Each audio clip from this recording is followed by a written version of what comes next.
Good afternoon, good morning, good evening, wherever you're viewing from. I'm John Snell here at Bob Reeves Brass, and it's so awesome to have you joining from wherever you are around the world for this live Q&A. We'll bring my special guest on here in a moment. But first, let me mention my special guest was recently featured on our Trumpet podcast, The Other Side of the Bell. Recently, it was about a year ago, right before the COVID shutdown. You can check out The Other Side of the Bell Trumpet podcast anywhere you can stream music, basically, live on Spotify, on Google Podcasts, on Apple Podcasts, and at bobreeves.com. And my special guest was on episode 70, and he was founder of Tower of Power, the band Tower of Power. His current group, East Bay Soul, has been around for over 10 years now. And when we had him on the show, they had just released their Christmas album. And now, since COVID has been shutting everything down, he's been doing live streams with his band, and we'll be talking about his band member assistant fund that you see here. And my guest is none other than Greg Adams. Let's bring Greg in right here. Hey, Greg, how you doing? Good. How are you doing, John? Oh, man, it's so awesome to have you on here. I can't believe it's been over a year since we did the podcast, and man, a different world, but it's what you've been doing. I'll have you talk about it. What have you been doing during the COVID shutdown, and how's the band doing? And talk us through all of that. Well, it's been a very interesting experience because while the band is 9 pieces,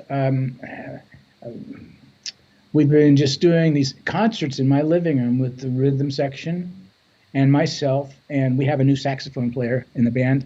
His name is Ed Wynn, and he played with the Earth, Wind, and Fire Experience for like 17 and a half years. He's a great player. So he lives local. My baritone player, Johnny Beaumont, he lives in the Bay Area, so it's kind of a hard commute weekly to come down and play. And I'm so bad.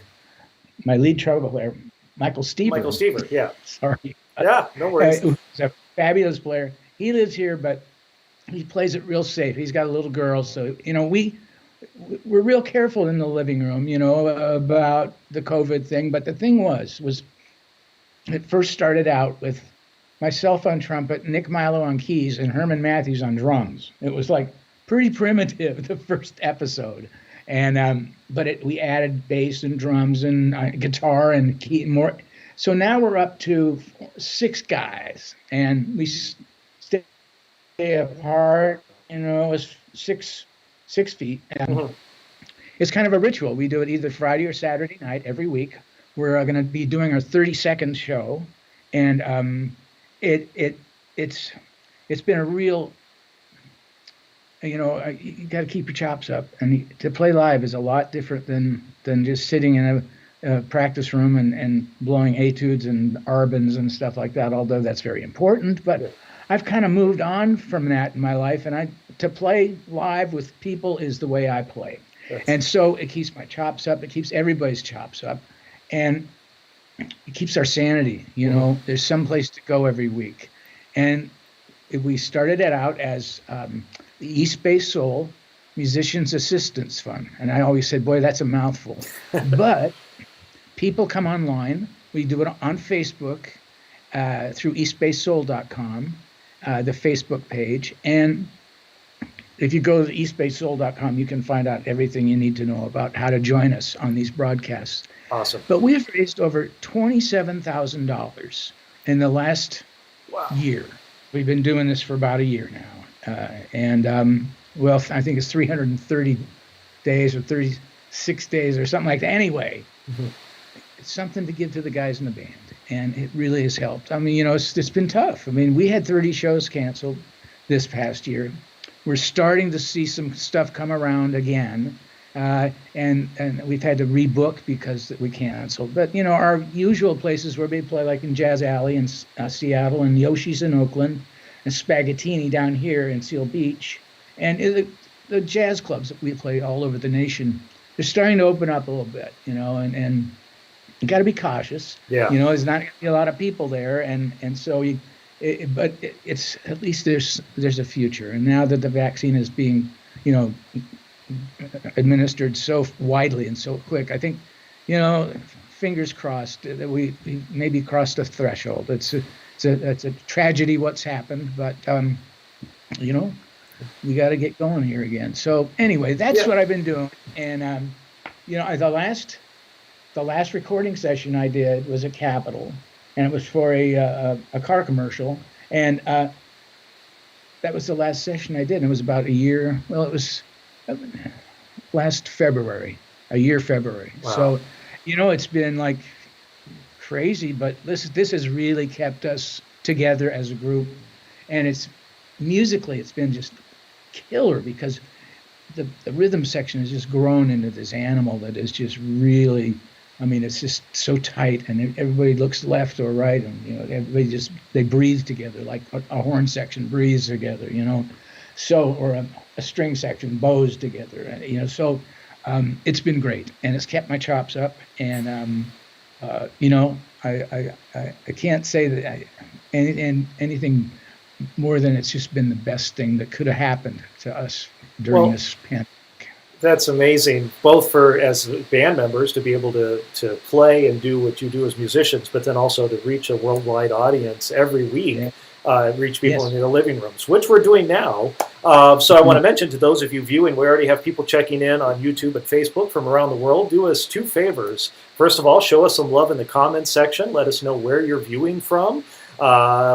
Share this, like this, subscribe, all of those things you're supposed to do on social media. And then most importantly, we have the Greg Adams here for the next 45 minutes or so. So ask your questions about anything trumpet related, composition, Tower Power, East Bay Soul, you name it, plus a whole host of artists that you've worked with, Greg. I'm sure we can get into a lot of fun stuff.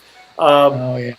So the first question coming in, though, is about Tower Power. Can you talk about how you joined the band or how the band formed? Well, the band was in the Bay Area, from the East Bay, Oakland, and I was in high school, and I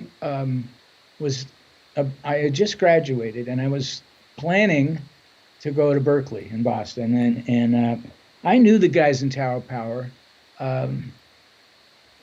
It used to be a band called the Motowns, and I was playing in bands around the Bay Area, even underage that I was, but I looked old enough to get away with it. But anyway, our paths would cross, and it was like a four-piece horn section, and they really didn't have anybody to like pull it together, and they needed an arranger. And I was writing for my high school jazz band and the whole thing, and we knew each other. We'd pass, you know, and so I was staying at a friend's house in San Francisco because my parents had moved to lived in Alaska, and I just got out of high school, and I got a call, and it was asking me, it was Doctor, the baritone player, asked me if I'd like to come over, and they had a spot open in the band because Mick Gillette had left and gone with Cold Blood. So I said, well, you know, I'm planning to go to school,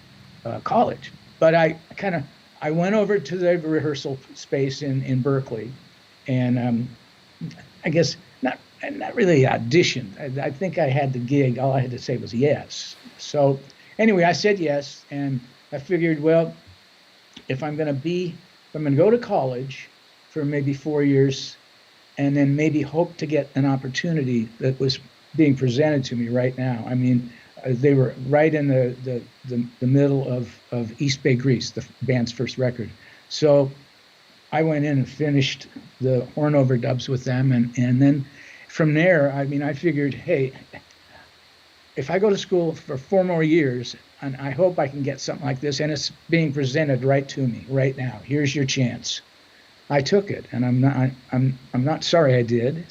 There have been years when I said, boy, I wish I could lean back from teaching, you know, but not really. I'm not really a great teacher. I found out that I'm just, you know, I can't teach somebody who's a beginner. I'd like to work with somebody who really has it all going, and I can just kind of tell, well, why don't you try this? Why don't you try this? And, you know, I mean, my trumpet teacher in high school, Johnny Coppola, he was a San Francisco player. He played with Charlie Barnett and Woody Herman, and he was a great guy. And his teaching technique was so laid back. I mean, I go to his flat in San Francisco, and it was a walk up, and he'd be there in a pair of shorts and a tank top, and have a glass of red wine, and we just kind of hang out for an hour, and he'd show me things to do this and next. I kind of had my technique thing down, so it was just I was kind of getting some jazz chops together. So that's really where he really helped me. But anyway, I was with Tower from 1970 to 1995. 1995, and I left the band not knowing what I was going to do, but I just needed to do something different with my life. I had come so far, and we did so many records, and I just, a switch goes off, and you think, I gotta do something different. Not to knock it, but I was getting tired of playing "You're Still a Young Man" every night and all those songs, and the band went through some tough times, no record contracts and stuff like that, and ups and downs, like life, Yeah. But we were in Germany, and we had two weeks left on a European tour, and I just, so I'm putting in my notice, and I didn't know what the hell I was going to do, but Berlin was my last gig, but the thing was, the next day we were in Cologne, Germany, and we got it was a call at the production, and it was Epic Records, which the band was on Epic, and it was a call for me, and they said, we heard the news, we're sorry to see you go, but would you be interested in a solo contract? There's this new genre of music coming out. It's graduating from the quiet storm.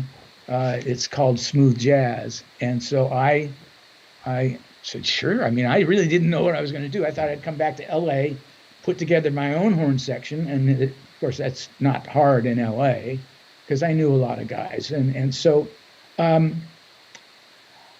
they offered me this contract, and I did the record. It was called Hidden Agenda in 1996, I think it was. And so I had a great hit record with Smooth Operator. That's right. It was number one for 5 weeks on the charts when there were charts.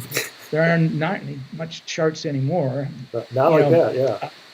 And the album itself was number one for 5 weeks. So I was really doing good. But, I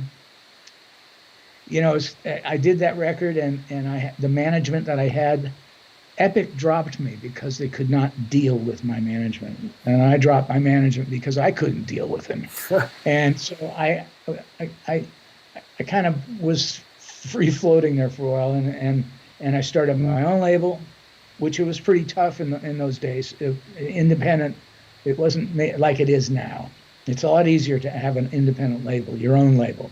So I put out Midnight Morning, and it was, I did it myself, the garage was my warehouse, and all the records, and we did it real grassroots to mail out records. And then Blue Note came along, and they wanted to buy me out. So they bought me out. I was on there for one record.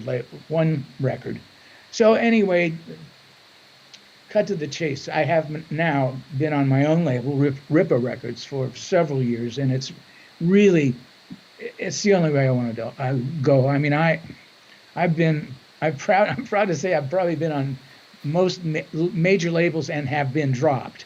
It's kind of a badge of courage because, record companies, they got one set of books and another set of books that they show you, and they're here. I know at the end of the day where the buck goes, and it's, sure, in this genre, you're never going to sell records like Beyonce. Yeah, I know that, and I'm 69 years old now, so I'm not looking to, I have my niche, and people know about me who know about me, and I reach out as much as I can, and it's amazing that Tower Power crowd. I mean, it just is it's a fan base that passes on to generations. Yep. So, and kids who are horn players, and that especially is such a draw to horn players. And I know that, and how Tower Power is part of my legacy. And so, because I was the arranger for it and played in the band for so long, but I still get that fringe. People who follow Tower, they follow me because they have followed me wherever I've gone over the years. Yeah. So, and it's funny because all the labels that the band was on, the only label that we get um, royalties from, artist royalties, is Warner Brothers, and those are the best records we made over the years, and that was in the '70s. And I gotta say, Warner Brothers is honest. Nice. I won't mention the other labels, but they are major labels, and believe me, you are always in debt Yeah. to those labels. You Yeah. never can get out of it, even if you can't. So Yeah. anyway, Well, we you can't see it, but there's a lot of comments that you talk about the fan base, and both for Power Power and East Bay Soul. I want to make sure I get to a lot of these because we have folks checking in from basically all around the world. We got Hans Peter from Switzerland says hi. Ben Strickland, who's got a question. I'll get to Ben's question here in a moment. He's in North Carolina. Tony from Stockholm, Sweden. Cameron from Scotland says Oakland Soul is his favorite. Peter from the UK. G'day from Sydney. Matthew Collins, our good buddy in Sydney, Australia. So we're covering the globe. Klaus, our good buddy Klaus in Germany says hi to both of us. One of my best friends. Yeah, Klaus is wonderful. And Ellen says she can't wait to see you in East Bay Soul, return to Yoshi's and the Sophia in Sacramento. So yeah, a lot of good friends checking in. I just will bring this up about Ellen. She is one of our best friends and one of our best supporters. And Ellen, thank you so much. She sends us wine. For the shows, what we do, this is a kind of a cool concept, and we started it we started. What we do is about at 4:00 in. Herman sets his drums up first, then the guys start to come, and we set up a bar over here, and Herman likes Don Julio tequila, and Ed, he likes bourbon, and I open a bottle of red wine, and about 4:30, 4:45, the bar opens, and we start making drinks, and everybody, we have little snacks and stuff like that. And then, everybody's feeling no pain a little bit, and about 5:30, we go on the air and go for about an hour 15. And so afterwards, we do dinner. And Andrea cooks, and she's a marvelous cook. And the guys who can stay. And Ellen has sent several cases of wine for us. Wow. And the irony is it's from Bump City Wine, which is No the way. keyboard player in Tower, Roger Smith. He owns a winery, he bottles his wine, and it's really good. Yeah, it's Bump City Wine. Go get some. Yeah. So anyway, Ellen, thank you so much. I'm glad to see you're tuned in, and yes, we are going to be at the Sophia in Sacramento. It's a great venue. It's a nice theater, and we played there once, and we were supposed to go back, but once again. Yeah. Well, all in good time when it's safe. James Skitka's mentioned, and again, no questions because everyone wants to just say hi and thank you for all that you've done in your playing and writing. But James said he saw Tower Power twice at his high school in Carteret, New Jersey. I'm sure I'm pronouncing that wrong. He said, to this day, you remain an inspiration for us and many of our peers and a lot of them went into music because of your writing and your playing and your influence. So James is giving a shout out to you for all of that, for the inspiration. And so cool to see all the comments here. You'll get to see these. I'll send them to you afterwards, Greg, because I get the fun part. Yeah, well, you know what? I'll just make a real short story. Yeah. James Skitka and his brother, they went to this Carteret High School, and the band director there somehow got Tower of Power when we were on the road back east in New York playing the Bottom Line or something like that. Between a day off and the next gig, we would drive from New York to Carteret, New Jersey, it's right over the bridge, in the tour bus, and we'd go to the school around noon, and we would break off into brass and woodwind and rhythm and do clinics with the kids in the band, in the high school band. And they had a small combo that it was called parental guidance. And they had such band boosters in the parents. And we spent the entire day there. And then in the evening, parental guidance, the band, would open for Tower of Power. They'd play on all our gear, which was set up on the stage in a little theater. And then we would play a show. And between the clinic and the concert, the parents This is great. The Italian American food that was brought to the school for us to have dinner before the Oh, show, so marvelous. I mean, just it was just show stopping. So anyway, we had a great time every time. I think we did it maybe 5 years in a row. And the band director, uh, oh, geez, I'm terrible. He's not with us anymore, but he was the inspiration to so many of these kids. yeah. One of the singers, the girl singers, she's now the superintendent of schools in Carteret, New Jersey. I mean, it's just a lot of Amazing. people. Yeah, I think he it's mentions. I think he mentions Mr. I'm not going to pronounce this right. Makoviecki. Makoviecki. yeah, Machiavelli. Yeah, That's right. yeah. That's Jimmy. I know, and he was a great inspiration and a great educator. I can't stress that enough. That's where I cut my teeth Mhm. in high school, and I had such a great band director, and he let me have the jazz band for the last year of my senior year, and I was writing like once a week and directing them. He said, "Greg, just take the band. I'm going to go in my office and grade papers, and if you need anything, call me, you know." And so we had a great band. We went to contests in Reno, Nevada. I'm from the Bay Area, at the University of Nevada in Reno, and we won 4 years in a row. And there was passages of student body, the kids graduate and we move up. And I wasn't supposed to be in the band in my freshman year. You got to be in the marching band, And in your sophomore year, you can join the jazz band if there's an opening. Well, their lead trumpet player had uh, graduated, and they needed a lead trumpet player, and I was 14, 15 years old, but I could handle it. It wasn't the hardest thing in the world, and so over the years, my passion for writing just blossomed, and I was kind of getting. There's got to be a better repertoire than this kind of watered down swing charts. And so Blood, Sweat, and Tears in Chicago were around, and then James Brown and all those horns, and I was kind of started doing takedowns of stuff. And then I started to do my own stuff. And I would go to the Fillmore, and I became good friends with Lou Soloff and Lee Loughnane from Chicago when they would come through on the circuit, Blood, Sweat, and Tears in Chicago.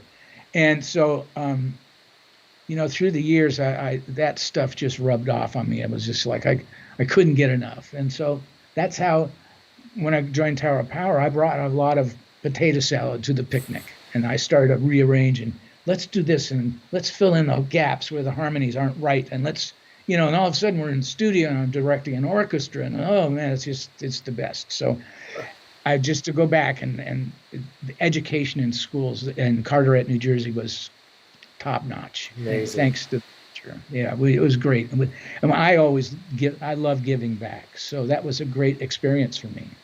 Well, we have a lot of questions coming in about your writing. One from Ben is just says, "How do you write such funky lines?"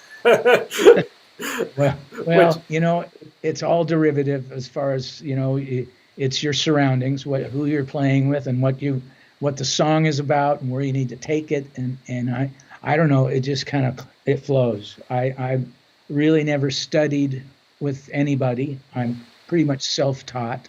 I'm very I'm a sponge, there's some of my favorite arrangers are Nelson Riddle and Billy May and Quincy Jones and Sammy Nestico. And, everybody, pulls from this, there's not an original thought. Everything is derivative, I think, Yeah. because it's been done. I mean, you go back to, the New World Symphony by Dvorak. I mean, that was around the turn of the century, but there's some modern stuff in that piece of music. That's sweet. I mean, stuff that, wow, this is where it's come from. I mean, so it's ever evolving. And the way I do it, I've been lucky enough to work with so many people in different recording situations that with the tower horns and with my horns, and I'm kind of like a chameleon. I'm fortunate enough to be able to adapt to a sound, whoever's hired us or me to do the writing, and then perform it on the records of people like, from Dionne Warwick to, Santana Mhm. to I even did an arrangement and played on a Chicago record Yeah. once. Way later in my career, and just to think about that was the fact that I was just this kid watching Chicago from the side of the stage at the Fillmore, and then all of a sudden I'm playing with him. David Foster called me and said, "Do you want to do an arrangement for the band? They'd like to have you do it, and we want to play on it." I said, "Oh, sure." So I can't remember which one it was, what number, but it was a while ago, but I can adapt, and Mhm. that's my talent, I guess, is to do what they're looking for, but still, no, we want what you do. So I do what I do, Yeah. but I make it fit for them. So Yeah. Well, it's a lot of people still checking in. Edinburgh, Rory, and Otavio checking in from Brazil. So we have South America, and my biggest fan, my mom, is viewing. So hi, mom. Got to make sure I give her a shout out. Kind of a follow up to that. Hans Peter is asking if the Tower Power Horn arrangements were rooted in big band playing. Did it start with that and then develop, or? Well, yeah, I mean, what we would do, because I came from high school and it was, four trumpets, four bones, and five saxes and a rhythm section. I was used to writing for all those instruments, and so the tower horns was a five-piece section. But I figured, okay, here we got the luxury. We're in the studio, multi-track. Let me write. First, I'd write a five-piece arrangement that we would rehearse in the rehearsal hall, the full band. And I'd hear the song, I'd do the horn arrangement, and maybe get the rhythm section to do some stabs on an and a four or and a two, or just really tailor it, and really make it all come together. So we'd we'd rehearse incessantly before we went in the studio because we were just budget conscious in those days. And so uh, okay, so we got the five-piece. Now I go back to the drawing board and I make it a 13-piece horn section. And we overdub and overdub and overdub, and we can make it rich and lush and everything like that. But we still have that five-piece arrangement that we can tour with. And there's no holes. I've with the five instruments, I've found the sweet spots, and everything's working, and it works. But on the record, you're getting a complete lush arrangement. And after a while, we started using live strings, and I could really go to town. It was my laboratory, as far as like when I was in high school. The jazz band was my lab. I experimented, and I'm sure I made mistakes, but I mean, so I did pretty well. And like I said, Tower of Power was an opportunity of a lifetime to get in there, tour the world, meet girls, the whole thing. I mean, that was what it was about. And a rock and roll band. It was, it was great. But anyway, that's how we did it. Five-piece, and then open it up, but then close it up for the five-piece when we toured. Awesome. Great information here. It's like a history of funk and horn writing and stuff. We are here live with Greg Adams. We're here another probably 15 or 20 minutes. So for those of you who are just joining us, we have some Steve checking in from Chicago, Gary checking in from Beaver Dam Lake, Wisconsin. And Gary, we did kind of cover your question earlier in the Q&A. So for those of you that are just joining us, this whole Q&A will be archived here on Facebook and also on our YouTube channel, so you can go back and listen to all the great stories and information Greg has been sharing with us. We got HP Sean Jr. checking in, and Albert says, "You're a wonderful guy. I love the story he told me about Uncle Festive." I don't know what that's about. It sounds like the story we can share over the internet. But Greg, you brought up all the writing you did for other artists, and I wanted to bring up the fact that you have a really active YouTube channel yourself. And one of the great videos you have on there is you talking about how you got associated with Huey Lewis in the news. Can you talk a little bit about that? Sure. We were across the hall at the Automat recording studio in San Francisco. I think we were doing. Oh, I can't remember. I remembered before, but I can't remember now. Some rhythm and blues singer, Stacy Ladislaw, or I can't remember. Anyway, Yeah. Huey was Listen, the across problem when you've done so many so many sessions.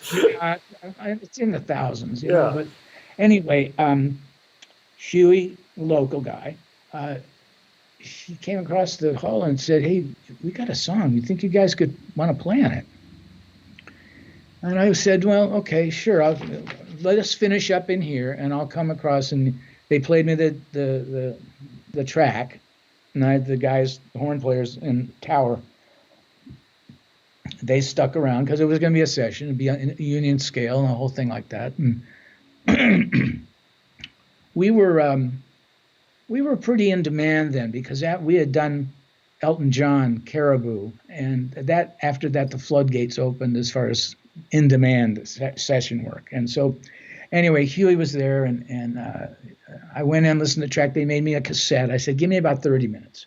So I went in a pair of headphones, a player, and I went in a little room, and I did this arrangement. I had some score paper with me. I always did, in case of rewrites or anything like that. And I did a little, you know, I think it was, "I hope you love me like you said you would." Uh-huh. I think that was the first song we did. Anyway, cool. I wrote out the chart and copied out the parts, and we recorded it. And thanks a lot. You know, good luck with your career. It was their second record, I think. So anyway, they called and said, "We're going to go on the road. Would you like to come?" And yeah, sure. So we were with them for about 11 years, and we toured the world. I mean, it was amazing. We really toured the world for quite a bit, and it was great for the name Tower of Power, and it, you know, it wasn't so great for the rhythm section. But eventually what we did was we hired a publicist. We all chipped in out of our money that we were making with Huey and hired a publicist. So when Huey went to town, wherever it was, Little Rock or New Orleans or in the States, and there would be a big article about Huey in the entertainment section. And down there in the little box would be one about the horn section. And what we would do, we would fly the rhythm section, and we had our own bus. So we'd cram the rhythm section on our tour bus, and Huey would, during the show, would, like to 20,000 people in the arena, said, "Hey, Tower of Power's playing at Tipitina's, say New Orleans, tonight at midnight. It's a midnight show. You ought to go." And he would say, "We're going to be there." And so everybody they sold it out. You know, and the guys in the news and Huey would come out, and Huey would sing "You're Still a Young Man" at the end of the show. So it really put the band back on the map a lot. I mean, it was tough for the rhythm section because we were rolling in the gold here, and we were trying to help subsidize. So we would do the gigs and give the rhythm section the money and stuff like that. But, you know, it kept the band alive because it gets rough when a band doesn't work. You know, it's like people scatter. So, you know, Yeah. and I just would like to mention, if I can right now. Of course. It's your show, Greg. The members in my band, Yeah. East Bay Soul. We've been together almost 11 years now. And the current lineup is Herman Matthews on drums, Del Atkins on bass, Keita Matsuno on guitar, fabulous. On keyboards, everybody's fabulous in this band. This is the best musicians I've played with. On keyboards is Nick Milo. We played in Tower of Power. Also, Herman played in Tower for a while. And Johnny Beaumont on baritone, sax, alto, and tenor. Believe it or not, we went to high school together. We've known each other for more than 50 years, and he's still in the band. And our newest sax player, Ed Wynn, I mentioned him earlier, and Michael Stever on trumpet and flugelhorn, fabulous player. And on vocals, Darrell Walker, and he also plays tenor. So when it's not a vocal song, we have a 5-piece section. So it's great. Like I said, I do a 5-piece arrangement for live, and then when we go in the studio, same thing. 13, 14, whatever I can pull off, you know, a bunch of trombones in there and stuff like that. So, you know, it's a great band, and it's like 11 years. So we've had some changes, but this is the strongest the band has been. So it's been great. And yes, I do have a YouTube channel. Yeah. go to eastbaysoul.com and learn everything about it. We're going to be on the air tomorrow night at about 5:30, 5:45, maybe 6, because I know Keita is coming from another gig. So we're going to have to start a little later. But it's great. It's a great informal setting, and we have a ball. We play as much as we can with what we have. I mean, there's no horn section. So there's a lot of trumpet and flugel solos and a lot of sax solos. And we kind of, it works. It's a lot of fun. So please join us. And if you feel so kind to contribute to our fund, you'll be directed right how to do it, and that's it. So awesome. Yeah, and I should mention we do have the links to East Bay Soul's website in the description of this video. And if you're watching on YouTube, we have a link directly to the East Bay Soul Band Members Assistance Fund. You can donate through PayPal. That link is on YouTube. We'll toss it in the comments on Facebook. Oh, great. Or if someone watching wants to go grab that link and toss it in the comments while I'm doing stuff here, that would be awesome. Speaking about solos, horn solos, a question comes in from Andrew Peck, a good friend of ours down in Australia. His favorite TOP album is Live and in Living Color, which I think might be mine as well. And I mean, there's an epic Lenny Pickett solo in that, and he just wants to know, what was it like watching Lenny live, and when you guys let him loose like that for a solo? Was it just awe-inspiring, or was it like, oh man, I get a chop break? Oh yeah, well that definitely was a good thing. Yeah. You take another chorus, right? Yeah, keep going, man. Get another drink. Lenny was a real child prodigy. I mean, he joined the band when he was 18 years old, and he was busking on the streets in San Francisco in front of Ghirardelli Square, and he played. It was like a jug band he played in, and he played tenor, and we needed somebody. Skip Mesquite had left the band, and Lenny was there, and he kind of fell right into it, and he was always a marvelous player. I mean, he only got better from being fabulous to begin with. I mean, even as a kid. I mean, we were young men. We weren't kids. I mean, I was probably about 22, I guess, maybe when he joined the band. But, yeah, his solos were epic. Every time he took one, it was like, it was like a snowflake. They're all different, And, he stayed a while. And then, of course, he went to New York and eventually ended up on SNL. Now he's the band director. So I don't see him very often. I did the 40th anniversary at the Fillmore for Tower, but I didn't do the 50th. Lenny was on that, and I guess the video's coming out any day. But they're starting to show it on PBS now. So and he's on it. And there was a Little Feat record that we did live in London, waiting for Columbus, and Lenny takes a solo on Mercenary Territory, and it's on the record. And it's just the place, the audience. We played the Rainbow Theater for I think it was 6 nights and recorded this record. And the one take that they used, Lenny's solo is just, I mean, the audience just explodes at the end of this solo. It's just, the climax is just, if you get a chance, check that, because that's a classic Lenny solo. And and Lenny used to, when you're young, you play a lot of notes, and as you get older, you try to choose your notes wisely and make them count, like your words, And Lenny plays less now, but he still has that altissimo that he still does. Holds in his back pocket, and he's ready to use it if necessary, and he uses it. Well, speaking of which, and I talk about soloing and choosing notes. I mean, your flugel solo on "So Very Hard to Go." I mean, Harry's just mentioning in the comments. I mean, it's so simple yet beautiful.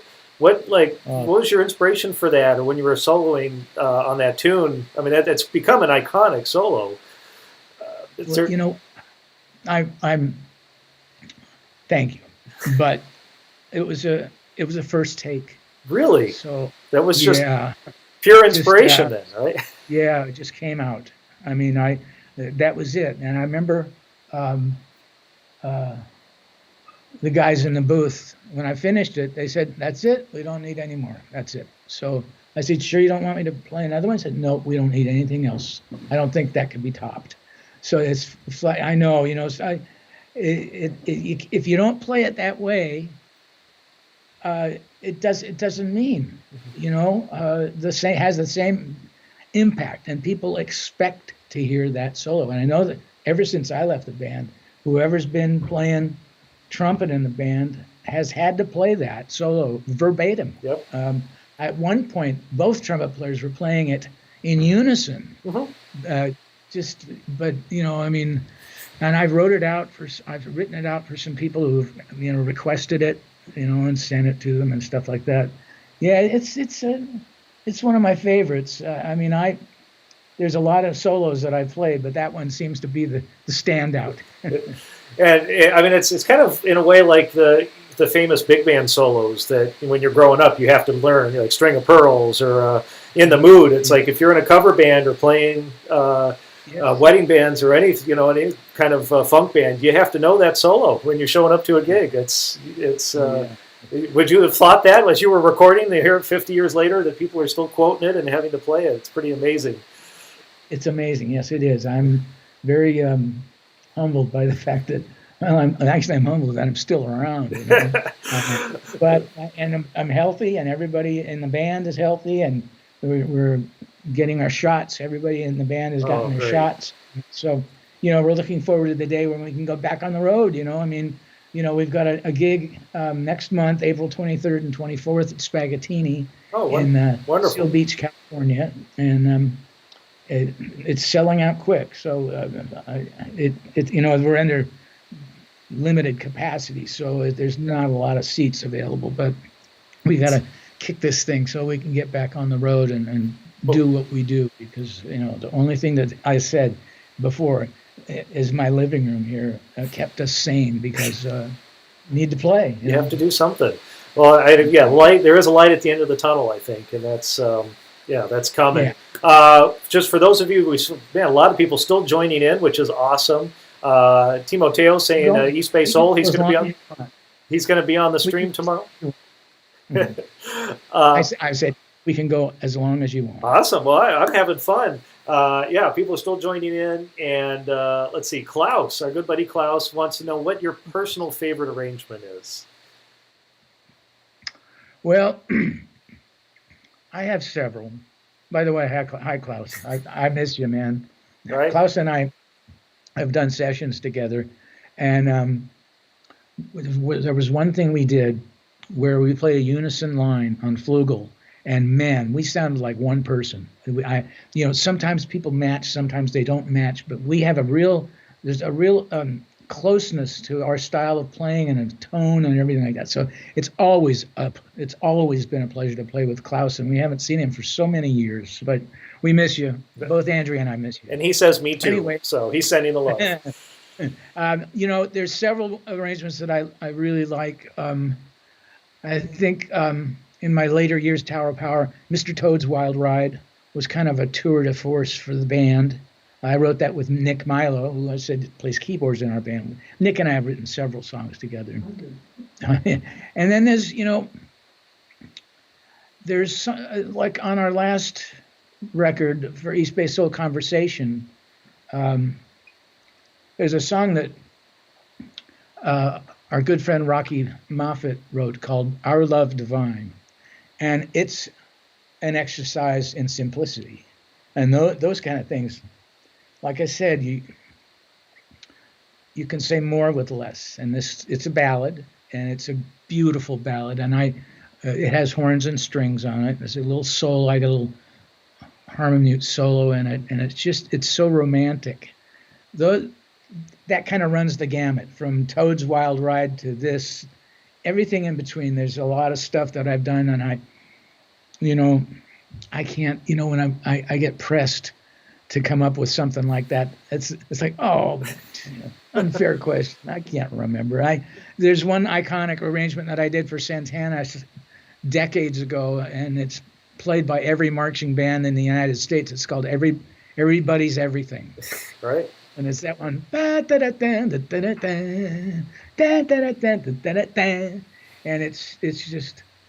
it was an easy thing to do. We did it after hours, after we played a nightclub in Oakland. We drove over the bridge, and recorded this song with them, and it was a hit, big hit. And all of a sudden, because it was so simple, and all of a sudden I'm watching a college football game. There's the halftime show. There it is. I wish I had written that song. But anyway, it's good to know that people, your stuff lives on. Yeah. I mean, it was drum and bugle corps played it, high school bands, college bands. It's still to this day it's getting played. And we did that in 1972 or something like that. I mean, 50 years ago. I mean, geez, it's kind of. That's got to be amazing to look back. And they, in a way, they probably have to be like kids for you. I mean, each arrangement and each piece you've done, some of them are catchy that you maybe not have thought much of, and they catch on, and probably ones that you really dig into, no one's heard of. I mean, well, it's funny. The last recording session that I did was over a year ago, and it was for Lincoln Mercury commercial, and it was filmed, and the band was killer band. It was Lee Sklar on bass and Waddy Wachtel on guitar, and John Batiste from The Late Show on keyboards. And we have three-piece horn section, Andy Martin on bone, and Dave, oh God, now I can't remember his name, sax player, first call guy here in LA. Oh, you kill me. Anyway, we did it live. And they filmed it. There was more of a film crew than the band, and it was shot in the booth and while we were playing, and it was all nutty. And it was like that was the last thing I did, in a legit thing, and it was flying by the seat of your pants. There was no rehearsal. We put something together, and the rhythm section started putting the sound together by a songwriter singer who was the focus of this ad for Lincoln Mercury, and we just wrote out a little arrangement quick, and for three, it was like clarinet, trombone, and trumpet, and I turned out to be kind of a Dixieland thing that we did, and a lot of improvisational stuff, which was good. Because at that point I like to have at least a couple hours to do something, to write to.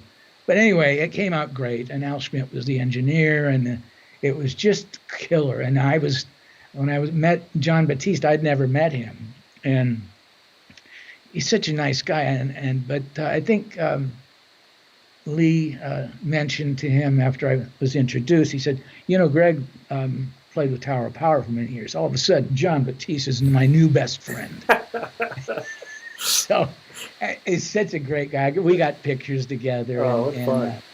Yeah, it was a great day. And of course, Lee played on my first album, and it was funny. Andrea, my wife, was going to our YouTube channel the other day to check it out, and it immediately went to Lee Sklar's YouTube channel, and there's Lee talking about me, and talking about my career, and just so kind words, and then he talks about how when he recorded with me on my first record, and subsequently another time I had him and Vinnie Colaiuta and Paul Jackson Jr. play on one of my records, just like guest musicians. And one song had Richard Elliott, Eric Marienthal, Mindy Abair, and Boney James, and Johnny Beaumont on Barry. It was like a sax quintet bouncing off of me. And so we had a great band, and so, but Lee is such a dear friend, and I called him and left him a message, and he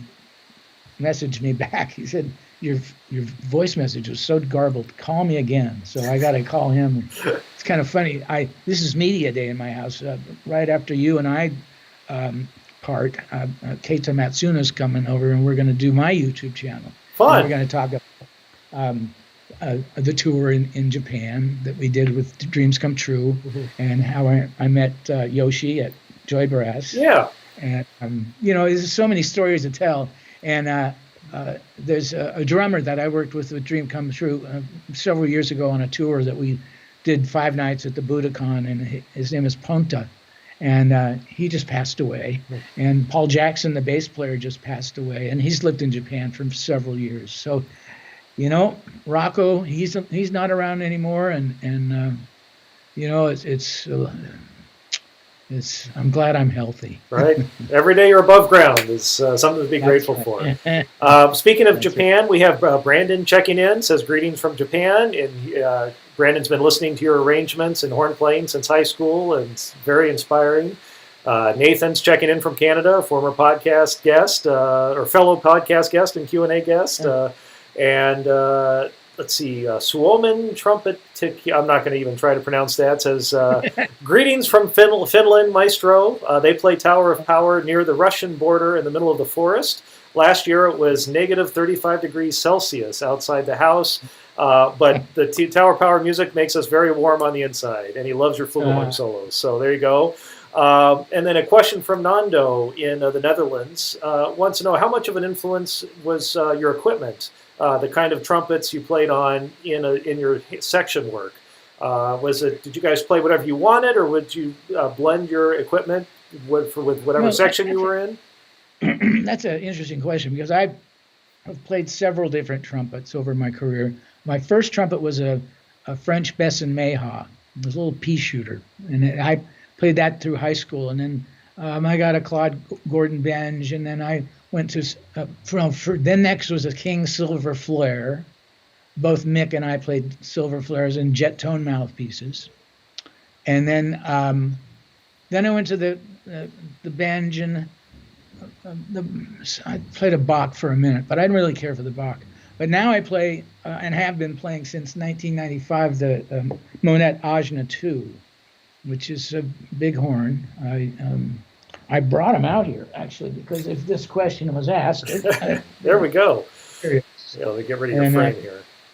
It weighs about a ton, and the first time I played it was I went to Japan for the first time with Miwa Yoshida, and I had to get used to holding it. It was so heavy. It was like, I was playing a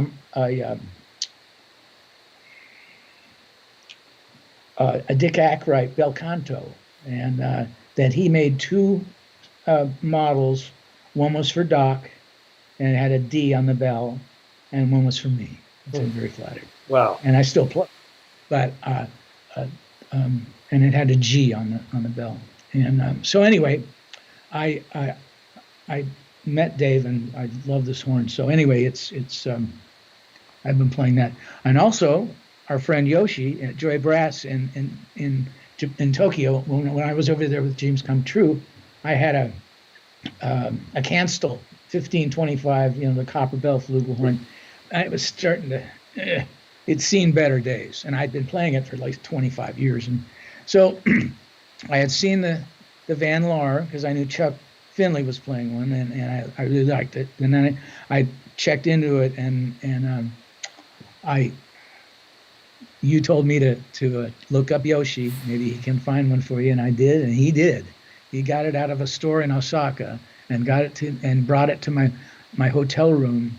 And Andrea said, "Oh, I hope it's not the gold one." He pulls it out, and it's the gold one. I'll show you.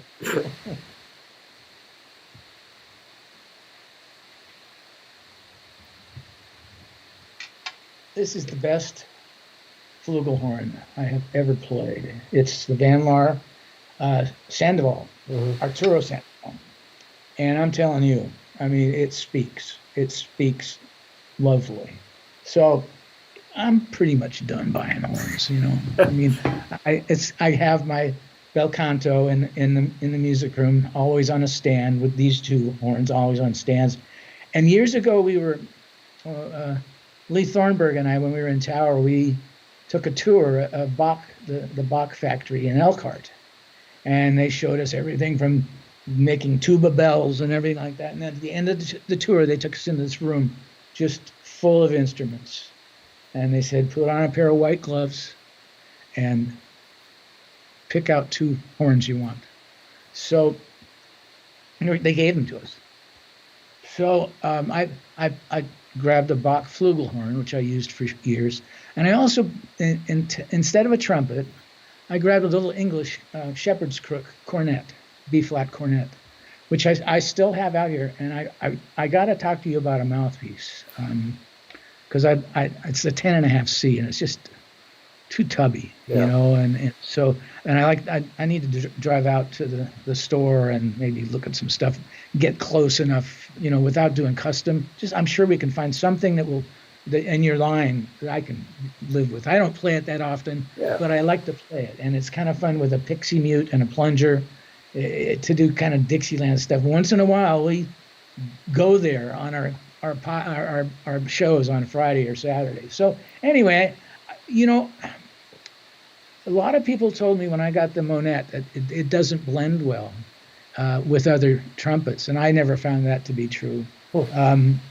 I only out of deference once, Mick Gillette was doing a solo record, and he put together the original Tower Power horn section for a couple of cuts off his record, and he asked me to please not play the Monette. Bring your bel canto. I said, sure, Mick, whatever you want, So I did that for Mick, but it was the original Doc, Mimi, Mick, myself, and Skip Mesquite. It was the original horn section before Lenny Pickett. Yeah. And we did a couple of songs. And it's a marvelous horn. I've known Dick Ackright for many, many years. He's in Oakland. Yeah, best music. Yeah, those. He's legend. Yeah, he's a legend. His horns, his repair work. I mean, he's an institution up there. And yeah. So, but and here's just another thing. Now I know that Tower Power is endorsed by Yamaha, so they're all playing Yamahas now. Then the only way they would endorse them is if everybody played a Yamaha. And it's a school of thought that, if the glove don't fit, I mean, it's some people just, I know they're making good instruments, and I know that Wayne Bergeron plays Yamaha, and so does Michael Stever. But I think when it gets into the high-end celebrity trumpet players, I think they get a little bit of, sugar put on it. They get a little more. What's the word? A little bit more attention to the quality.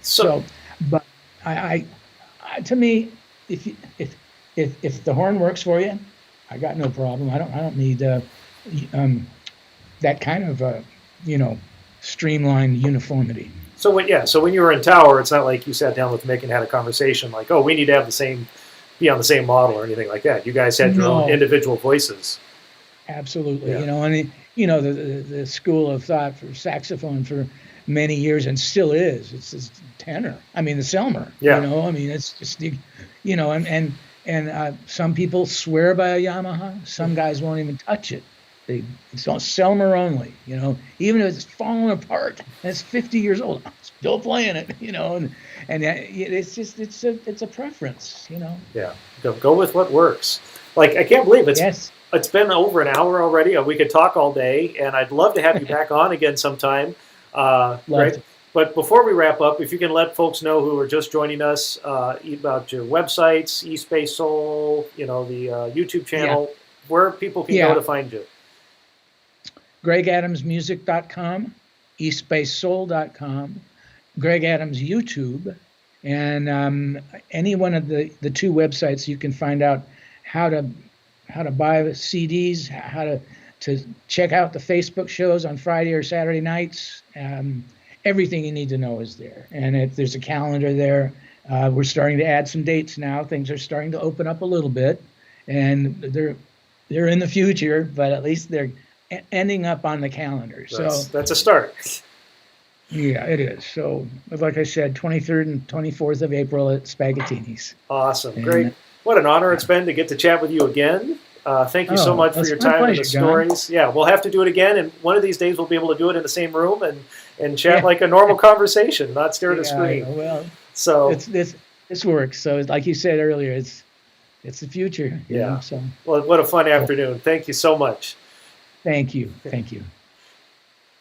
And thank you all for viewing from around the world, and all of those websites we do have up in the descriptions for these videos on how to get to eSpace Soul and Greg Adams' website, and also the link to the podcast episode. I believe it was episode 70. We had more. Greg was featured and told more stories and got into all kinds of different things on the podcast episode. So go check that out. That's The Other Side of the Bell, available anywhere you can find podcasts. It's on Spotify, Google Podcasts, Apple Podcasts, and online at our website, bobreeves.com. So check out The Other Side of the Bell. We're coming up on episode 90, I think. We're getting up there. So a lot of great trumpet players from all walks of life. The latest one we did was James Morrison from down in Australia, so check that out. And, of course, Greg's interview. So, again, GregAdamsMusic.com and eastbaysoul.com. And give a donation to the East Bay Soul Band Members Assistance Fund. It's been a rough year for everyone, but especially musicians. And as a lot of us are back to work, the musicians are going to be the last to go back. And when they do, it's going to be reduced capacity. So, chip in a few bucks. I know we're going to go do that here after we're done with the live stream. Again, all those links. We'll be back next week with another live stream. And until then, be safe and go practice. Let's get into the practice room and shuttle bit, shall we? Bye-bye for now.